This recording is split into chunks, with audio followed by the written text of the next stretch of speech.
Good news, Hyderabad ORR కి అతి చేరువలో విల్లాస్ APR ప్రాజెక్ట్స్. నమస్తే, నేను జీవి సత్యనారాయణ. ఈరోజు ఈ ఎపిసోడ్లో ఇంకొక 4 కంపెనీలు. డెల్టా కార్, ఇదేంటో చూద్దాం. డెల్టా కార్ ముందు స్క్రీనర్కి వెళ్తున్నాం. డెల్టా కార్ ఎంటర్ చేయాలి. డెల్టా కార్ క్లిక్ చేయండి. 2037లో ట్రేడ్ అవుతుంది. ప్రాఫిట్ అండ్ లాస్కి వెళ్ళాలి. 68 కోట్లు లాస్ట్ ఇయర్ వస్తే ఈ సంవత్సరం 262 కోట్లు రావడం జరిగింది. బ్యాలెన్స్ షీట్ వచ్చేటప్పటికి 27 కోట్లు లాస్ట్ షేర్ క్యాపిటల్, 2192 కోట్లు రిజర్వ్లు, అప్పులు 14 కోట్లు negligible. Cash flow 29, ratios 16% ROCE.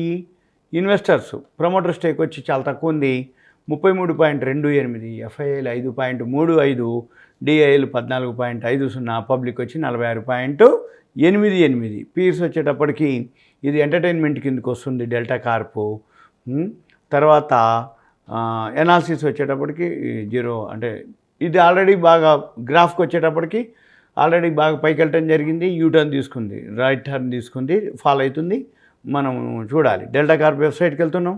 Delta Corp website click చేసినట్టయితే ఇది gaming, hospitality.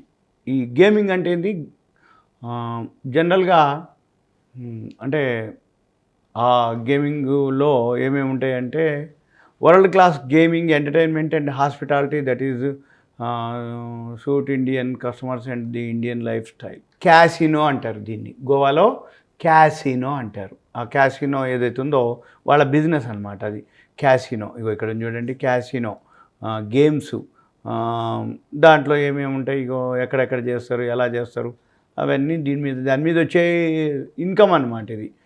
Games, online skill gaming, photo gallery అనుకో. ఓకే, ఇది వీళ్ళ యొక్క డెల్టా కార్ప్ యొక్క బిజినెస్ క్యాసినో. తర్వాత SCHNEIDER, ఈ ఎలక్ట్రిక్ ఇన్ఫ్రా, ఇది ఏంటిదో చూద్దాం. SCHNEIDER ఎలక్ట్రిక్ ఇన్ఫ్రా, ఇది 249లో ట్రేడ్ అవుతుంది. ప్రాఫిట్ అండ్ లాస్ వచ్చి ఇప్పటిదాకా ఒక 10-12 ఏళ్ళ నుంచి లాస్లో ఉన్నటువంటి ఒక్కసారి టర్న్ అరౌండ్ అయింది. లాస్ట్ ఇయరే 28 కోట్లు వచ్చింది. ఈ సంవత్సరం 124 కోట్లు రావడం జరిగింది. ఆపరేటింగ్ ప్రాఫిట్లో ఎక్కువ మార్జిన్ రావడం జరిగింది. తర్వాత ఇది బ్యాలెన్స్ షీట్ వచ్చేటప్పటికి 48 కోట్లు షేర్ క్యాపిటల్, రిజర్వ్లు వచ్చి 103 కోట్లు, క్యాష్ ఫ్లో వచ్చి -14, రేషియోస్ వచ్చి 28% ROCE. ఇన్వెస్టర్స్ 75% ప్రమోటర్ స్టేక్ ఉంది. FIIలు వచ్చి 0.48, DIలు వచ్చి 1.75, పబ్లిక్ వచ్చి 22.75. పీర్స్ వచ్చేటప్పటికి క్యాపిటల్ గూడ్స్, ఎలక్ట్రికల్ ఎక్విప్మెంట్లో ఉంటుంది. ఇది ఈ చినిడర్ ఎలక్ట్రిక్, ఈ చినిడర్ ఎలక్ట్రికల్ ఏదైతే ఉందో, ఈ చినిడర్ ఎలక్ట్రికల్ ఇప్పుడు హైదరాబాద్లో మీరు 30 ఫ్లోర్లు, 40 ఫ్లోర్లు, 20 ఫ్లోర్లు ఏదైతే గేటెడ్ కమ్యూనిటీలో అపార్ట్మెంట్లు కడతారో ఆ లిఫ్ట్ అంతా వీళ్ళదే ఉంటుంది. ఎలక్ట్రిక్ ఎక్విప్మెంట్స్ కానీ ఆ లిఫ్ట్ కానీ వీళ్ళదే. చినిడిఆర్ ఎలక్ట్రిక్ అనమాట. చార్ట్ వచ్చేటప్పటికి ఆల్రెడీ బాగా పైకి వెళ్ళటం జరిగింది. యూటర్న్ తీసుకుంది. తగ్గినప్పుడే కొనుక్కోవాలి మీరు. కంపెనీ రిజల్ట్స్ బాగున్నంత మాత్రాన హైలో కొనకూడదు, హైలో కొనుక్కొని లాస్ వచ్చిందని అనుకోకూడదు. ఈ చినిడిఆర్ ఎలక్ట్రానిక్స్ ఏదైతే ఉందో వెబ్సైట్కి వెళ్తున్నాం. ఎలక్ట్రికల్ ఇన్ఫ్రా, ఆ వెబ్సైట్లో మనం ఏముందో చూద్దాం. చినిడిఆర్ ఇది ప్రొడక్ట్స్ ఏమేమి ఉంది, investor services, medium voltage distribution and grid automation products, ఇది అనమాట వీళ్ళది. ఇక తర్వాత oil India, third one oil India. Oil India public sector unit, government organisation. Oil India ఇది 254లో ట్రేడ్ అవుతుంది. ప్రాఫిట్ అండ్ లాస్ వచ్చి పోయిన సంవత్సరం 6,719 కోట్లు వచ్చింది. ఈ సంవత్సరం 9,854, 50% నియర్లీ పెరగడం జరిగింది. బ్యాలెన్స్ షీట్ వచ్చి 1,084 కోట్లు, షేర్ క్యాపిటల్, రిజర్వ్లు వచ్చి 37,397 కోట్లు, క్యాష్ ఫ్లో వచ్చి మైనస్లో ఉంది 242, ROCE వచ్చి 27%, ప్రమోటర్ స్టేక్ వచ్చి 56.66, FIIలు 11.41, DIలు 16.26, గవర్నమెంట్ 9.87, పబ్లిక్ వచ్చి 5.81. Peers crude oil and natural gas division కిందకి వస్తుంది. ONGC, oil India, Hindustan, Aban offshore అటువంటి అనమాట. ఎనాలిసిస్ వచ్చేటప్పటికి చూసుకోండి. చార్ట్ వచ్చేటప్పటికి ఆల్రెడీ ఇది పెద్దగా ఉండదు.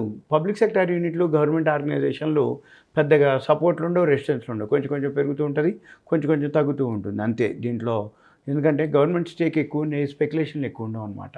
రిజల్ట్స్ బాగుంటాయి, కంపెనీలు బాగుంటాయి, పర్ఫార్మెన్స్ బాగుంటుంది, సేఫ్టీ ఉంటుంది, సెక్యూరిటీ ఉంటుంది, కానీ గ్రోత్ షేర్ ప్రైస్లో పెద్దగా ఉండదన్నమాట. అది జనరల్గా ఏంటంటే అందరికీ ఎట్లా ఉంటుందంటే కొనంగానే పెరుగుతుంది, రిజల్ట్స్ ఇంత బాగుంటే షేర్ ఎందుకు పెరగదు అనుకుంటారు. డివిడెండ్లు ఇస్తూ ఉంటాయి, కంపెనీ లాంగ్ టర్మ్లో ఉంటుంది, కంపెనీ యొక్క పర్ఫార్మెన్స్ని బట్టి ఉంటుంది, కానీ రిగ్గింగ్లు స్పెక్యులేషన్లు అటువంటివి దీంట్లో జరగవు. కాబట్టి షేర్ ప్రైస్లో పెద్దగా మూమెంట్ ఉండదు. ఇది ఆయిల్ ఇండియా యొక్క ఇన్ఫర్మేషన్.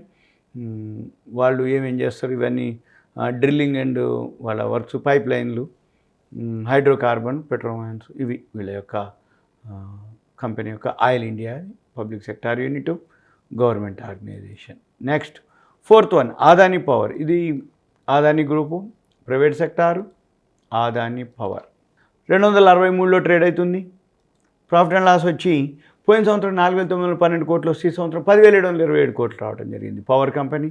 బ్యాలెన్స్ షీట్కి వచ్చేటప్పటికి 3,857 కోట్లు షేర్ క్యాపిటల్, రిజర్వ్లు వచ్చి 26,019 కోట్లు, క్యాష్ ఫ్లో వచ్చి మైనస్లో 434 ఉంది, రేషియోస్ వచ్చి 16 return on capital employed, investors 74.97 Adani వాళ్ళదే, ఎఫ్ఐఎల్ వచ్చి తక్కువ ఉంది 11.70, డిఏఎల్ 0.01, పబ్లిక్ దగ్గర 13.32. ఇది స్పెక్యులేషన్ నడుస్తూ ఉంటుంది. లోకి హైకి ఏదైనా న్యూస్ రాగానే అదాని గ్రూపు పైకి కిందికి, అంటే ఈ మధ్య కాలంలో బాగా అయింది. హిండెన్బర్గ్ ఎలిగేషన్స్ అని, మళ్ళీ సుప్రీంకోర్టు జడ్జిమెంట్ అని, వీళ్ళు మళ్ళీ దానికి రిప్లై ఇవ్వటాలు, దాంతో అలా జరుగుతుంది. ఇది పవర్ జనరేషన్ డిస్ట్రిబ్యూషన్ కిందికి వస్తుంది. ఎనాలిసిస్ చార్ట్ ఆల్రెడీ వి షేప్లో తిరిగింది. 50 days 200 days మూవింగ్ యావరేజ్ దాటింటూ పైకి వెళ్తుంది. అదాని పవర్ వెబ్సైట్కి వెళ్తున్నాం, వెబ్సైట్ చెక్ చేస్తున్నాం, అదాని పవర్కి వెళ్తున్నాం. అదాని పవర్ ఏం బిజినెస్ చేస్తుంది? Energy and utilities, transportation and logistics, incubation, airports, materials, others Adani. ఇది అనమాట వాళ్ళ యొక్క బిజినెస్. మనము ఇవన్నీ గమనించినట్టయితే మనం చూస్తే ఒక ఐడియా వస్తుంది వీళ్ళు ఏమేం చేస్తారు. ఎప్పుడైనా కానీ ఏం చూడాలి మనం అంటే ఏం ప్రోడక్ట్ చేస్తుంది, అది ఏం సర్వీస్ చేస్తుంది, లేదు అది దానికి ఎలా ఉంది, గ్రోత్ ఏముంటుంది అని చూడాలి. ఇవి అదాని ఏదైతే ఉన్నాయో వాళ్ళ గ్రూప్ ఆఫ్ కంపెనీస్ అవి. ఇది సింపుల్గా మనకి ఈ వెబ్సైట్లో ఈ 4 కంపెనీలు. ఇవన్నీ మీకు ఒక అవేర్నెస్, ఎడ్యుకేషన్, నాలెడ్జ్ పర్పస్ మాత్రమే. రెండోది మీరు ఫండమెంటల్స్, టెక్నికల్స్ చెక్ చేసుకుంటూ చేయాల్సిందే. మళ్ళీ ఇప్పుడు జూలై వస్తే ఫస్ట్ క్వార్టర్ రిజల్ట్స్ వస్తాయి, మళ్ళీ అవి మీరు ఫాలో అవ్వాలి. ఇప్పుడు మీరు గ్రాఫులు చూసుకుంటూ ఉండే, ఇంకా మీకు ఏదైనా డౌట్స్ ఉంటే మీ పేరు, ఏరియా నాకు వాట్సాప్ మెసేజ్ పెట్టండి. ఏదైనా కంటెంట్ ఉన్నా మెసేజ్ పెట్టండి, నేను మళ్ళీ వీలు చూసుకొని మీకు రిప్లై ఇవ్వడానికి వీలవుతుంది. సుమన్ టీవీ ప్రేక్షకులకు ధన్యవాదాలు. Thank you. సెలవు.